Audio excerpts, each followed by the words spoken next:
Asifabad MLA Kova Lakshmi ఎన్నిక చెల్లదంటూ ప్రత్యర్థి కాంగ్రెస్ అభ్యర్థి అజ్మీర్ శ్యామ్ నాయక్ సుప్రీంకోర్టులో దాఖలు చేసిన పిటిషన్ను కొట్టివేసింది. 2023 ఎన్నికల్లో తను ఎన్నికల కమిషన్కు అందజేసిన ఆఫ్ డవిట్లో తప్పుడు సమాచారం ఇచ్చారని, తన ఎన్నిక చెల్లదని హైకోర్టులో శ్యామ్ నాయక్ పిటిషన్ దాఖలు చేశారు. హైకోర్టు ఎమ్మెల్యే కోవలక్ష్మికి అనుకూలంగా గతంలో తీర్పు ఇవ్వడంతో శ్యామ్ నాయక్ సుప్రీంకోర్టులో పిటిషన్ వేశారు. అనంతరం సుప్రీంకోర్టు ధర్మాసనం హైకోర్టు ఇచ్చిన తీర్పును సమర్థించింది. శ్యామ్ నాయక్ పిటిషన్ను కొట్టివేసింది. అత్యున్నత న్యాయస్థానంలో కోవలక్ష్మికి అనుకూలంగా తీర్పు రావడంతో నియోజకవర్గంలో పార్టీ శ్రేణులు, అభిమానులు, నాయకులు సంబరాలు జరుపుకున్నారు.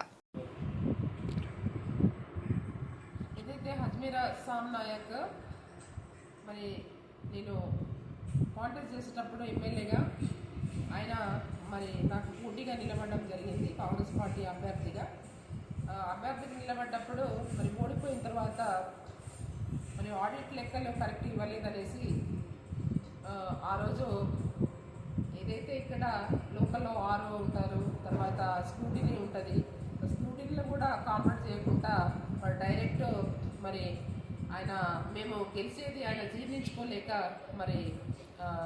హైకోర్టులో వేశారు. హైకోర్టులో కొట్టివేసిన తర్వాత మళ్ళీ సుప్రీంకోర్టుకి వెళ్ళాడు. సుప్రీంకోర్టులో కూడా నిన్న అక్కడ జడ్జి గారు ఈ సుప్రీంకోర్టులో కూడా అక్కడ ఎలాంటి అన్ని లెక్కలతో పాటు కరెక్ట్గా మేము ఇచ్చాము. అవి నీతి నిజాయితీ ఈరోజు ధర్మమే గెలిచింది. ఈరోజు